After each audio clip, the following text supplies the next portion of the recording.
Alright guys, welcome back to F1 News. We are living through remarkable times in the F1 landscape at the moment, with Toto Wolff and Mercedes needing to find a Lewis Hamilton replacement for next season and beyond. There were 4 names that Toto mentioned in consideration just a few days ago, but now Sebastian Vettel, 4-time world champion, has said that conversations have been had with Toto and Mercedes, potentially about this eventuality. Could we live in a remarkable timeline where Vettel replaces Hamilton at Mercedes and makes a big comeback to Formula 1? Very much intrigued to your thoughts in the comments below. Hit the like button if you enjoy, subscribe if you're new as always. I greatly appreciate. There is lots to say on the driver market right now, especially with regard to Audi. Next year it's still going to be Sauber, but it might well be Audi Sauber or something to that effect. They are taking more and more control of that team, with 100% ownership, of course, coming through for 2026 and beyond, making their own engine, making their own cars, although how much of that is still going to be led by Sauber, who have made another dog of a car this year, is a bit of a question, and have terrible pit stops. So Audi, yes, they are committed to the sport. There's been lots of debate over the last couple of months whether they actually were 100% in, and now they've said, no, the rumours weren't true. We are fully committed to making it work here in Formula 1 for all the reasons they want to get into the sport. So fair enough. There, of course, was also talk that given China is an incredibly important market to Audi, there's been some discussions that maybe Zhou, as the current Sauber driver, could actually make sense as a future driver for them. But their ideal lineup apparently is to reunite Renault's 2018 lineup with Nico Hülkenberg and Carlos Sainz. This makes a lot of sense given the relative positions of those drivers. Hülkenberg, it would be an upgrade from Haas on paper, German driver. Makes a lot of sense for Audi. They did say, Audi, when they first announced their entry, they're like, yeah, Mercedes, they ain't really a real German team. They pretend to be, but, really they're based in Britain, and of course their drivers are both British. So Audi wanted to come in and say, look, we're actually the real German team. We're going to take down Mercedes. And when Audi said this, they're like, okay, come on, what are you talking about here? But nowadays, Mercedes look far more vulnerable than they have in a very long time. They've just got worse every year for the last 4 years. And apparently Carlos Sainz is the other driver they want, which makes perfect sense because of the drivers that are available on the market. Sainz is very much arguably the most attractive, and there's the whole Sainz senior relationship with Audi from various years of other motorsports. They have a very close relationship. This makes a lot of sense. But the other side, of course, is, does this actually make sense for Carlos Sainz? Because of the options that he may have on the table, are Audi the most attractive? Certainly for next year in 2025. Sure, maybe they do produce a great engine in 2026 and beyond and produce a better car,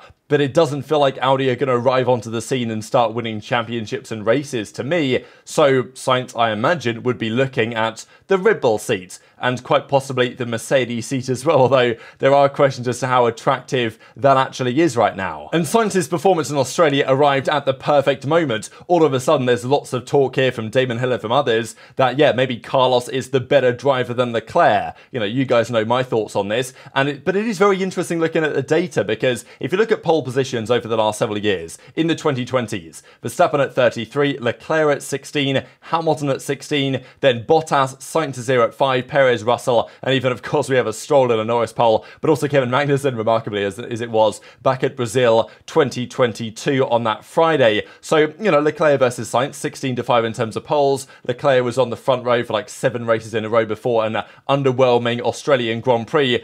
And if you look at these numbers, I thought was crazy, really. So of the last 21 Grand Prix, Verstappen has won 19 of them since Miami 2023. The only races that he hasn't won, of course, have been with a Carlos Sainz victory at Singapore last year and at, of course, Australia this year. But Sainz has never been second behind Max in that time frame. In that time frame of 19 races that he didn't win, or that he did win, sorry, Perez was second 5 times, Norris was second 5 times, Leclerc was second 3 times, Alonso 3, Hamilton 2, Piastri 1. So on all of those occasions, had anything happened to Max, this would have been the driver to win the Grand Prix. Sainz was never there. But all of a sudden, when the opportunity arises, as it did in Singapore and as it did in Australia, Sainz is the man to step up, right? So you can either say like it's good luck from Sainz, or you can say, you know what, when it really comes down to getting over the line in those moments, Sainz has more dog in him than Leclerc does, if you want to look at it from that analogy. But Leclerc does say, look, Sainz is moving on,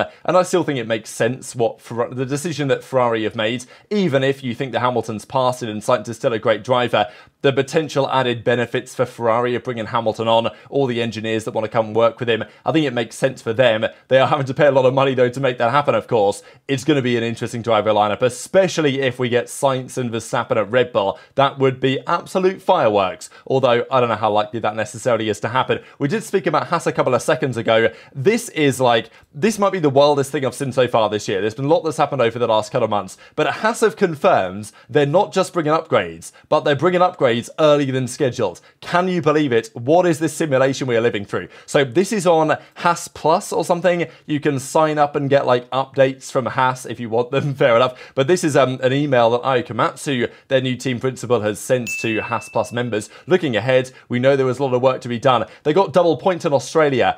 Yes, were they lucky to get double points? Sure, Verstappen retired, Hamilton retired, Russell retires. You know, it's kind of rare that that's going to happen. And there were other things that happened during the Grand Prix, such as Ocon had a chance of points, tear-off, related problems, as was very much the case in that Grand Prix. But still, double points for Haas, the first time in 2 years since Austria 2022, when it was Magnussen and Schumacher in the car. But as Ayuka Matsu says, recently replacing Günther Steiner, and there was lots of talk at the time when Steiner was gone. Steiner said, okay, maybe he didn't say this explicitly, but the feeling very much was that Steiner had said to Gene Haas, hey, invest more in this team or like it ain't gonna work type thing. And Gene Haas was like, no, I believe that the investments we've made we can do more with than we are currently, doing with what they've done. Steiner wasn't happy about that, and basically Gene Haas fired him or told him to get lost and didn't decide to renew his contract. Now, are Haas ever going to be a serious contender and player in this sport? No, just given the way that they operate, but also the fact that Ferrari have taken big steps forward this year. The parts of the Ferrari car that Haas buy, which is a lot, they get all of that stuff pretty much. So maybe it makes sense why the Haas has stepped forward, despite the fact that going into the year they thought their car was going to be terrible. That's what Ayuka said. He basically said they were going to be 19th and 20th in Bahrain. That didn't happen, and here we are a couple of races in with a double points finish. But as Ayuka says, who seems absolutely to me to be the right man for the job, given the circumstances, originally we were going to bring our first upgrade slightly later in the season, because Haas don't really do upgrades. I mean, they haven't over the last few years, and when they do, they usually don't work. Like, their car at the start of the year is typically as good as it's ever going to get, really enough. And last year, they brought upgrades that make the car worse. They still couldn't fix their tyre deg, all these issues. This year, their car's much better. The Ferrari is also much better on its tyres this year as well. So you got to wonder whether there's something in that in terms of the new parts that they've got from Ferrari. But our aerodynamics team has been doing some solid work. So instead, we're going to bring updates earlier, which is a change for the team. We've seen encouraging signs. So now we need to prove it on track. They don't know when precisely. Not sure they're going to have anything for Japan,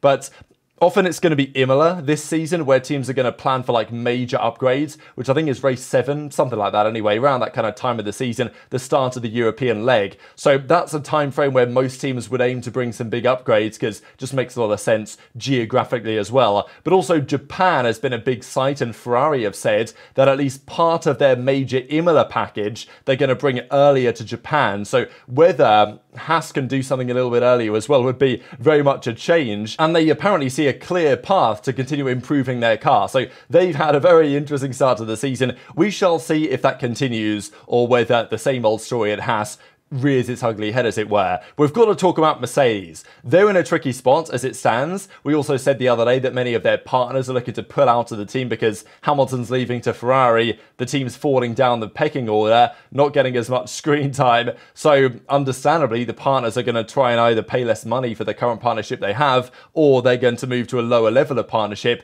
or just completely quit entirely. So apparently, Mercedes might be parting ways with Tommy Hilfiger and Puma next year, with Adidas coming into the picture. So it looks like Puma's going to be gone, Adidas coming in. There's questions as to whether Tommy Hilfiger's going to go, because it seems like he has said that they're continuing to look to work with Mercedes going into 24-25. But it has been a big talking point that, yeah, with Hamilton's departure from the team and with the state of Mercedes F1 in general, they are going to lose big partners. And I'm not necessarily expecting that to change anytime soon. So the big talking point from Wolff has been he wants, of course, Max Verstappen. Given the chaos at Red Bull, that maybe has calmed down somewhat, but there are still signs of unrest. If there was ever a time to try and steal Newey away, if there was ever a time to steal Verstappen away, now is the best chance, which is why Aston Martin have offered Adrian Newey an astronomical sum, as potentially have Ferrari, to try and get him to leave Red Bull. Maybe that won't happen, but maybe it will. And Max Verstappen is in a similar boat when he's had lots of interest, obviously, from many different teams,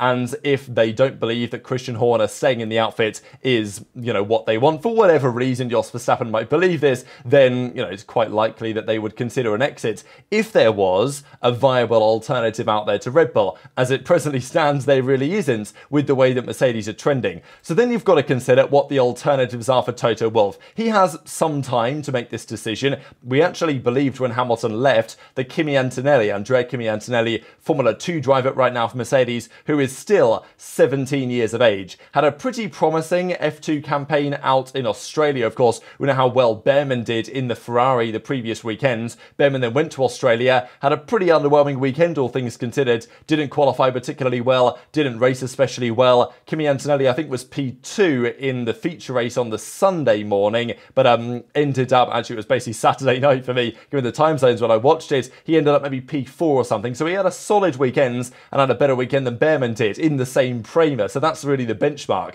And that's a good thing for Mercedes as well, is that it's quite clear how well Behrman did in the Ferrari, and Antonelli is in the same car, lining up next to Behrman every time out in Formula 2. So that is kind of where they stand. Putting Antonelli straight into the Mercedes next year feels like a bit of a stretch. But then again, if next year's Williams isn't even that much worse than next year's Mercedes, then why not at that point, right? Because the typical idea would be that, well, Mercedes is the best car, so sends the development driver to Williams for a couple of years, then he can get the Mercedes seat. But now all of a sudden it's like, well, Mercedes is 4th and Williams is like 6th or 7th or 8th or whatever, right? So maybe it's not even that much different at this point. So there was the Antonelli discussion, and we've also had lots of talk from Toto about Sainz, understandably, and Alonso. Those have been the names. Basically, Toto Wolff said, Max is my first choice, obviously, if he wants to come here. Then it's between Sainz, Alonso, and Antonelli as the other 3 viable options. But even George Russell said that after this news was announced, that he saw Toto's phone blowing up a lot with various drivers interested in the discussion.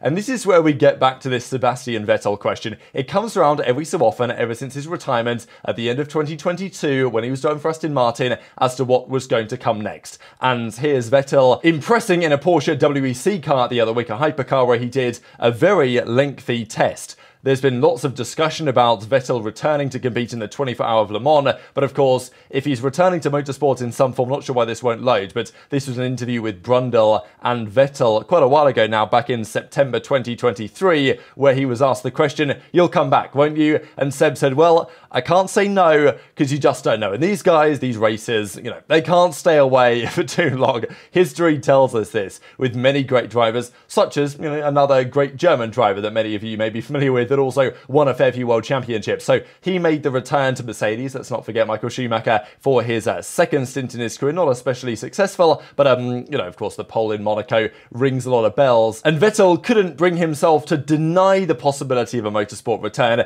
and now there's the feeling that a return to, to drive WEC, drive Le Mans, something like that, maybe if he wins Le Mans, he might go and drive the Indy 500, who knows? Like, that kind of motorsport itch and ability is obviously still there within Vettel. He was, very impressive, I thought, at the end of 2022 at least, when the Aston Martin AMR 22B actually came and started to get some upgrades and looked promising. And if he'd stayed around one more year, he would have had some podiums, you'd imagine, when Fernando Alonso, of course, took his place instead. So Vettel actually confirms the conversations with Toto have been had over the previous weeks. Not necessarily explicitly about Hamilton's job, as it were, but they have had conversations. So he was asked about this and say, yeah, have you spoken with Toto? And he says, yes, we haven't discussed it concretely yet, which kind of implies that Vettel feels that a conversation with Toto Wolff about that Mercedes seat might be possible, or even rather likely. Whether Toto, whether that decision actually makes sense from either perspective, that's another question entirely. But let's say Alonso gets, you know, or Sainz, both one of those gets the Red Bull seat, or maybe even in some crazy world, both get the Red Bull seat if Max leaves. But I guess if Max leaves, maybe it's Mercedes, maybe it's Aston Martin. And if Antonelli isn't ready, and obviously Max goes somewhere else, then all of a sudden it's like, where do you go on the pecking order? Do you look at Albon if you're Toto Wolff? Like, do you look at Ocon if you're Toto Wolff? You know, there's other few names, but Vettel would obviously be an attractive one. German team at the end of the day. I don't know, you can kind of see a world in which it makes sense. For Mercedes, does it make sense for Vettel on the current trajectory? Like, you know, he drove Aston Martin for a couple of years. It wasn't great. If he's going to come back, I'm sure that he wants to join a team that feels like it can do something. And it's still Mercedes, you know, it is still Mercedes. But they just don't feel like anywhere near the same team that they have been for the last couple of years. And when you see Hamilton leave, given his history of making these decisions, you probably think he knows something that maybe the public didn't at the time and now are actually getting a glimpse of. So as he says, I'm still in touch with people who have guided me directly or indirectly over the years and travelled with the category. Of course, we keep in touch depending on whether things are going well or not. I'm lucky enough to know a lot of people, and if I'm curious about something,